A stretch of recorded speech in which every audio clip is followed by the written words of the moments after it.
Hello everyone, welcome to verse education. हमने अपने last वाले लेक्चर में बायो-सेवरेट लॉ के बारे में डिस्कस किया था।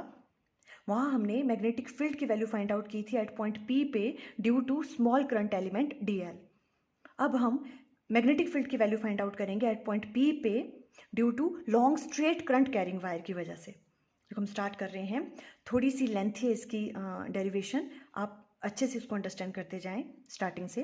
Magnetic field due to a long straight current carrying wire. हम एक long straight current carrying wire ले लेंगे एक्स वाई, जिसमें से करंट आई फ्लो कर रहा है। ठीक है, एट पॉइंट पी पे हमें मैग्नेटिक फील्ड की वैल्यू फाइंड आउट करनी है। देखो इस पिक्चर को मैं एक बार दोबारा ड्रॉ कर लेती हूँ ताकि आपको अच्छे से अंडरस्टैंड हो जाए। देखो इस तरह से एक हम क्या ले लेंगे, ये x है और ये y है। ठीक है, हमने क्या ले ली, long straight current carrying wire जिसमें से करंट I फ्लो कर रहा है। अब पॉइंट P पे जो इस वायर से A डिस्टेंस के दूरी पर है, A डिस्टेंस है इनके बीच में, इस वायर से ये पॉइंट A डिस्टेंस पे है। ठीक है, पर कौन सा डिस्टेंस है ये, परपेंडिकुलर डिस्टेंस। इस वायर से परपेंडिकुलर डिस्टेंस A है, ये वाला पॉइंट जो इसका दूर है यहाँ से। ठीक है, ये यहाँ पे आ गया Q पॉइंट, इसे हमने Q मान लिया। क्लियर है यहाँ तक? ओके, अब हमें P पॉइंट पे फाइंड आउट करनी है magnetic field due to this current carrying wire. तो सबसे पहले हम क्या करेंगे, देखो इसको इससे ज्वाइन कर लेंगे और इस वाले पॉइंट को यहाँ से ज्वाइन कर लेंगे। क्लियर? अब देखो जो ये वाला एंगल है, ये वाला एंगल ले लेंगे हम φ1, और जो ये वाला एंगल है इसे हम ले लेंगे φ2। ये φ1 एंगल आ गया और φ2 जो x के साथ बना रहा है। क्लियर है? ओके, अब हम क्या करेंगे, यहाँ पे एक स्मॉल करंट एलिमेंट dl ले लेंगे। करंट एलिमेंट dl ले लिया, जो इस Q पॉइंट से कितना डिस्टेंस है, L डिस्टेंस पे है। इसका डिस्टेंस कितना है, L है। यहाँ पे हमने करंट एलिमेंट ले लिया। बिकॉज देखो करंट एलिमेंट क्यों लिया हमने, बिकॉज हमें बायो-सेवरेट लॉ से हमें पता है करंट एलिमेंट की वजह से किसी पॉइंट पे मैग्नेटिक फील्ड कैसे फाइंड आउट करते हैं। ठीक है, सबसे पहले हम वो फाइंड आउट करेंगे। ठीक है, तो देखो अभी डीएल, अब इसका डिस्टेंस पी पॉइंट से क्या होता था, इसको ज्वाइन करो, ये वाला डिस्टेंस कितना हो गया, आर डिस्टेंस दूर होता था वो उससे। ठीक है, तो हमने इसको आर ले लिया। अब आर के बीच में और डीएल के बीच में, हमने लास्ट वाले लेक्चर में अच्छे से अंडरस्टैंड किया है ना, आर और डीएल के बीच में एंगल क्या होता था, थीटा। तो इट मीन्स ये वाला एंगल थीटा होगा। पर इस वाली कैलकुलेशन को करने के लिए हमने यहाँ पे थीटा एंगल ये वाला नहीं कंसीडर कर रहे हैं, हम थीटा एंगल ये वाला ले रहे हैं, ये वाला थीटा एंगल है। ठीक है, देखो ये अगर एंगल थीटा है, ये कितना है, 90 डिग्री है, तो ये वाला एंगल कौन सा हो जाएगा, 90 माइनस थीटा। क्लियर हुआ ये वाला एंगल? ये एंगल अगर थीटा है ये वाला, तो ये 90 डिग्री है, तो ये वाला एंगल कौन सा हो गया, 90 माइनस थीटा। देखो इसको हमने थीटा क्यों लिया, क्योंकि अब हमें क्या करना है, हमें तो करंट एलिमेंट की वजह से मैग्नेटिक फील्ड की वैल्यू पता है, पर अब तो हमें पूरी वायर की वजह से फाइंड आउट करनी है मैग्नेटिक फील्ड की वैल्यू। इट मीन्स हमें इंटीग्रेट करना पड़ेगा। ठीक है, तो देखो हम क्या करेंगे, इस थीटा को इंटीग्रेट कर लेंगे। अब हम इसे मान लेंगे, मान लो ये वाले एंगल है नेगेटिव एंगल और ये वाले हैं पॉजिटिव, उस तरफ को पॉजिटिव जा रहे हैं, और इधर है नेगेटिव एंगल, तो ये आ गया -φ2। ठीक है, तो -φ2 से हम इंटीग्रेट करेंगे उस थीटा को, कहाँ तक, φ1 तक। अब ध्यान से सुनो, देखो जब हम थीटा को इंटीग्रेट करेंगे -φ2 से लेके φ1 तक, तो जो मैग्नेटिक फील्ड की वैल्यू है, देखो जब यहाँ से लेके यहाँ तक होगा तो ये सारे पॉइंट हम कवर कर लेंगे, इसकी वजह से मैग्नेटिक फील्ड की वैल्यू आ जाएगी। और जब हम उसको φ1 तक करेंगे, मीन्स यहाँ से ये पूरे एंगल यहाँ तक ले लेंगे इसको इंटीग्रेट करके, तो हमारे पास जो P पे है मैग्नेटिक फील्ड, वो किसकी वजह से आ जाएगी, पूरी वायर की वजह से। ठीक है, इसलिए हमने इसे थीटा एंगल लिया, बिकॉज हमें इसे चेंज करना है, कहाँ से इंटीग्रेट करना है, कहाँ से कहाँ तक, -φ2 से लेके φ1 तक। ये -φ2 हो गया, नीचे वालों को हमने नेगेटिव ले लिया, और अप टू कहाँ तक, φ1 तक। क्लियर हुई आपको ये फिगर? ओके, देखो यही फिगर हमने यहाँ पे ड्रॉ करी हुई है।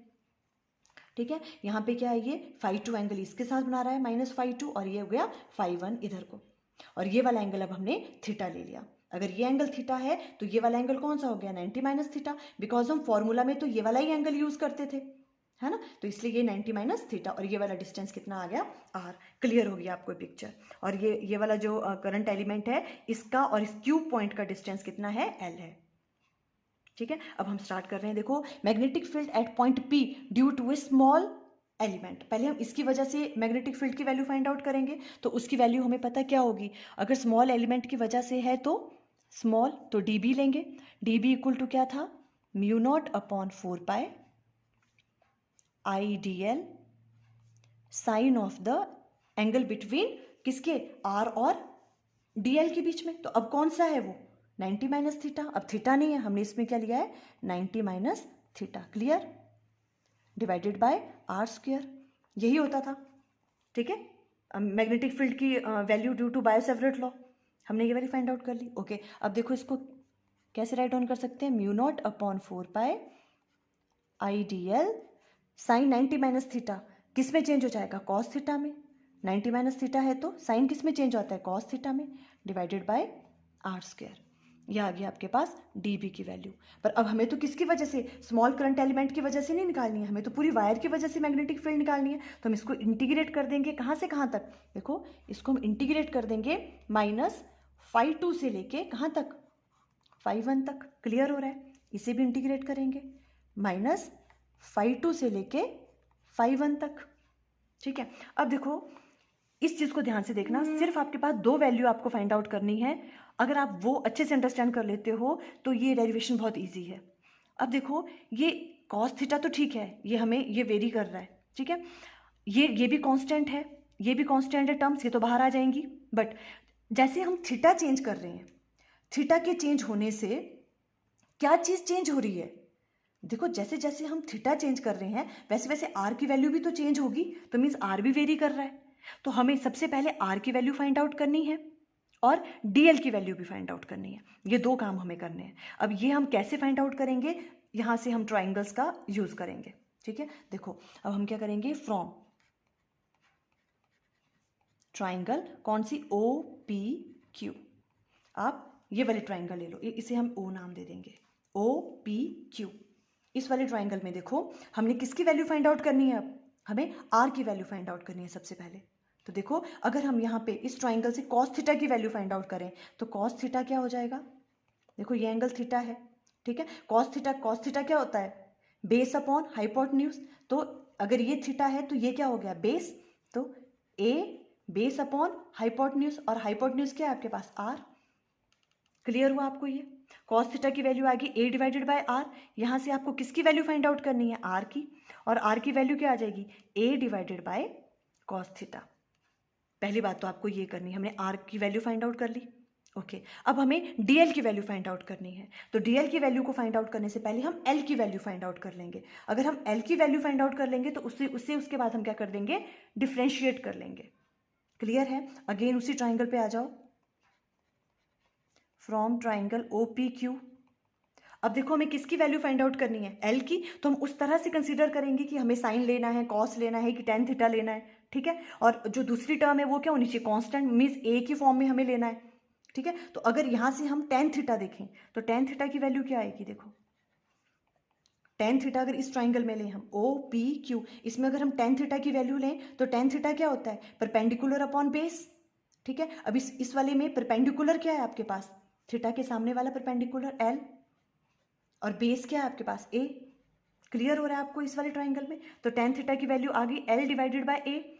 यहाँ से आपको किसकी वैल्यू फाइंड आउट करोगे आप, एल की, और वो आ गई ए टेन थीटा। इजी, क्लियर है। अब देखो ये आपके पास एल की वैल्यू आ गई, पर हमें तो किसकी वैल्यू चाहिए, डी एल की। तो हम क्या कर देंगे, इसको डिफ्रेंशिएट, यहाँ आ गया D L divided by D theta, d theta के साथ डिफ्रेंशिएट किया। तो यहाँ पे देखो एक कांस्टेंट है, टेन थीटा की डिफ्रेंशिएशन क्या होती है, सेकेंड स्क्वायर थीटा। क्लियर हो गया, डिफ्रेंशिएट कर लिया। अब यहाँ से आप डीएल की वैल्यू फाइंड आउट कर लो। डीएल की वैल्यू क्या आ गई, a second square theta d theta, ठीक है। अगर अब देखो हम इसको फर्स्ट नाम दे देते हैं, ठीक है। और अब हम क्या करेंगे, आर की वैल्यू और डीएल की वैल्यू किस में पुट करेंगे, ये सिंपल था ना, देखो पहले तो हमने डी बी की वैल्यू फाइंड आउट करी, उसका फॉर्मूला हमें पता था, ये वाली वैल्यू आ गई। अब हमने क्या कहा, हमें आर की वैल्यू फाइंड आउट करनी है और डी एल की, तो हमने ये ट्राइंगल का यूज़ करके, सिंपल था, यहाँ से आर की वैल्यू फाइंड आउट कर ली और डी एल की। अब इन दोनों की वैल्यूज़ को हमें यहाँ पे पुट करना है, ठीक है। तो हम ये राइट डाउन करते हैं आगे।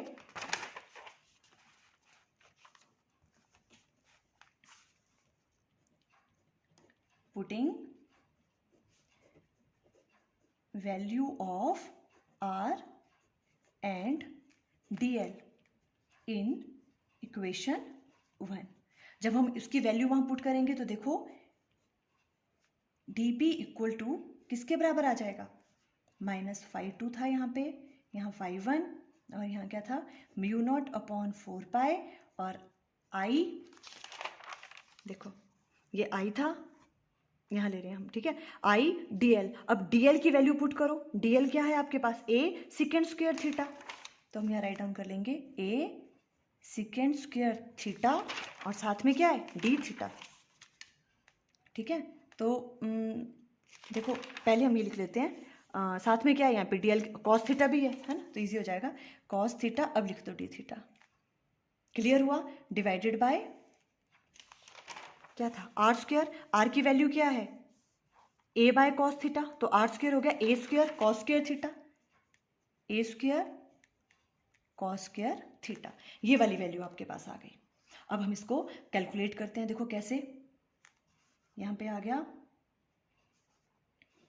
-φ2 से φ1, μ0/4π, आई वैसे ही रहा, ठीक है। अब हम इसे देखो कैसे राइट डाउन करेंगे, अब पूरा ही लिख लो, a second square theta cos theta, ये वाला कॉस ऊपर जाएगा तो क्या आ जाएगा, कॉस स्क्वायर थीटा, साथ में है D theta. Clear, whole divided by क्या आ गया, ए स्क्वायर। अब देखो एक ए से एक ए कैंसल आउट हो गया, सेकेंड स्क्वायर थीटा और cos square theta cancel out हो जाएंगे, देखो यहाँ जाएगा -φ2 और φ1, μ0/4π, आई ये वाली चीज़ इससे कैंसल आउट हो जाएगी, यहाँ आ जाएगा कॉस थीटा और डी थीटा। अब ये चीज़ कैसे कैंसल आउट हुई, देखो सेकेंड स्क्वायर, हम कैसे राइट डाउन कर रहे हैं, देखो सेकेंड स्क्वायर थीटा को कैसे राइट डाउन कर सकते हैं, सेकेंड स्क्वायर थीटा और cos square theta. Second square theta किसके बराबर होता है, 1/cos स्क्वायर थीटा, और यहाँ है कॉस स्क्वायर थीटा, कॉस से कॉस कैंसल आउट हो गया, इसलिए सेकेंड स्क्वायर थीटा और कॉस स्क्वायर थीटा किसके बराबर आ गया, 1 के बराबर, हम उनको कैंसिल कर सकते हैं, तो ये वाली वैल्यू रहेगी आपके पास। क्लियर है आपको, है ना। तो अब आपके पास क्या आ गया, देखो यहाँ पे आ गया आपके पास, देखो क्या क्या चीज़ें कॉमन कांस्टेंट है, μ0/4π, और करंट भी कांस्टेंट है, ठीक है। यहाँ ए भी बच गया एक, ये ए, ठीक है, और ए आपने बाहर ले लिया, ये कांस्टेंट टर्म्स हैं। अब इंटीग्रेशन करोगे आप -φ2 से φ1 किसकी, कॉस थीटा डी थीटा की, और ये वाली वैल्यू देखो आपके पास आ गई। अब क्या आएगी, देखो μ0/4π आई डिवाइडेड बाय ए, और कॉस थीटा की इंटीग्रेशन क्या होती है, साइन थीटा, और यहाँ आ गया -φ2 से φ1 तक। क्लियर, अब लिमिट्स पुट करो, μ0/4π आई डिवाइडेड बाय ए, और यहाँ आ जाएगा साइन φ1 माइनस साइन ऑफ -φ2, यही आ रहा है ना, लिमिट्स पुट की हमने तो। अब देखो μ0/4π आई डिवाइडेड बाय ए, और इधर आ जाएगा sine φ1, sine of minus of sine theta क्या होता है, माइनस आ जाता है, तो यहाँ आ जाएगा प्लस साइन φ2। देखो हमेशा याद रखना है, sine of minus of angle theta क्या हो जाता है, माइनस साइन थीटा, ये पता है सबको, ठीक है। तो जब हमने यहाँ पे किया, देखो ये वाली चीज़, माइनस साइन ऑफ -φ2 हो गया, तो क्या आ जाएगा, माइनस साइन φ2, तो माइनस माइनस क्या हो गया, प्लस, तो इसलिए हमने यहाँ पे प्लस राइट डाउन किया। क्लियर, कोई प्रॉब्लम यहाँ तक, ओके। ये वाली वैल्यू किसकी आ गई अब आपकी, देखो ये आ गई आपके पास मैग्नेटिक फील्ड की वैल्यू। ठीक है, इसको इंटीग्रेट कर दिया था डीबी को यहाँ से हम इंटीग्रेट ही कर रहे थे -5 से 5 तक, और अभी आगे इंटीग्रेट करने के बाद 20 की वैल्यू। क्लियर है, ये आपका रिजल्ट है। ये मैग्नेटिक फील्ड है due to long straight current carrying wire. आप अच्छे से इसको अंडरस्टैंड करें ना, 1-2 बार अच्छे से इसको प्रैक्टिस करना, तो आपको ये ईजी लगेगा। ओके, अब ये हो गया। अभी देखो एक चीज़ मैं यहाँ पे नोट में राइट डाउन करवा देती हूँ आपको।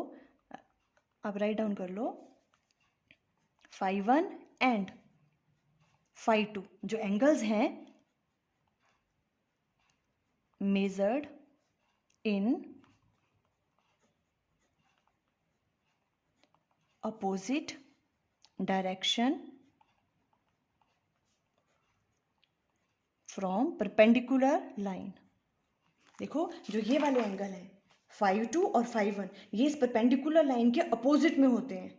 एक इधर को होता है तो एक इधर को होता है। ये चीज़ आपको याद रखनी है, ठीक है। जब आप न्यूमेरिकल करोगे तो आपको उस टाइम पे ये चीज़ हेल्पफुल होगी। क्लियर हो गया यहाँ पे। अब देखो हम कुछ स्पेशल केसेस ले रहे हैं, स्पेशल केसेस। हम केस फर्स्ट ले रहे हैं। देखो अगर जो आपके पास जो वायर है वो क्या हो जाए, इनफाइनेटली लॉन्ग हो जाए, बहुत ज़्यादा। अभी तक तो क्या है, वायर फाइनाइट लेंथ की थी, है ना। अब हम करेंगे फॉर किसके लिए, इनफाइनाइट लॉन्ग स्ट्रेट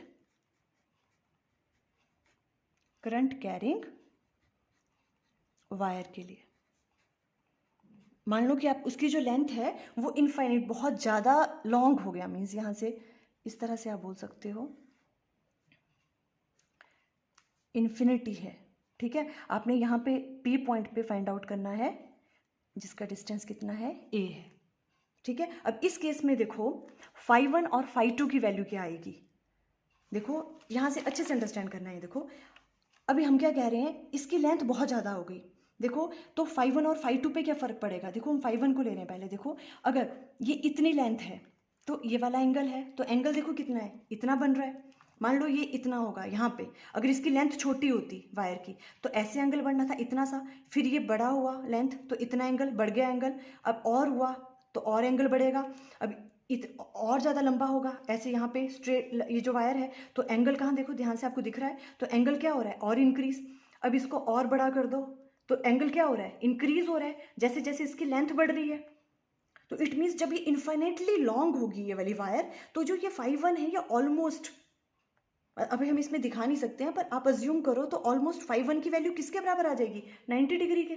और यही केस इस वाले केस में होगा। देखो जब लेंथ छोटी थी तो ये वाला एंगल है φ2, फिर जब ऐसे होगा तो φ2 बढ़ेगा -φ2, ऐसे बढ़ेगा ऐसे बढ़ेगा। जब इसकी लेंथ बहुत ज़्यादा हो जाएगी तो ये एंगल भी किसके बराबर आ जाएगा, नियर टू 90 डिग्री। तो हम उस केस में क्या बोलेंगे कि जो φ1 की वैल्यू है वो क्या आ जाएगी, φ1 और φ2 बोथ उनकी वैल्यू क्या आ जाएगी। देखो φ1 इक्वल टू किसके बराबर हो जाएगा, 90 डिग्री, और जो आपके पास φ2 है ये भी किसके बराबर आ जाएगा, 90 डिग्री के बराबर। इस केस में जब infinitely long straight current carrying wire होगी तो अब आपके पास मैग्नेटिक फील्ड की वैल्यू क्या आ जाएगी, फिर μ0/4π I डिवाइडेड बाई A। देखो साइन φ1 90 डिग्री आ जाएगा उसकी जगह भी, प्लस साइन φ2 भी क्या है 90 डिग्री। तो μ0/4π I डिवाइडेड बाय A, और यहाँ क्या हो गया 1 + 1, तो B की वैल्यू क्या आ जाएगी, μ0/4π 2I डिवाइडेड बाय A, ये वैल्यू आ जाएगी मैग्नेटिक फील्ड की। अगर हम इनफाइनेटली लॉन्ग करंट जो आपकी वायर है वो इनफाइनेटली लॉन्ग होगी तो। क्लियर हुआ ये वाला आपको, ठीक है। अब देखो सेकंड केस ले लेते हैं हम। सेकंड केस में क्या है,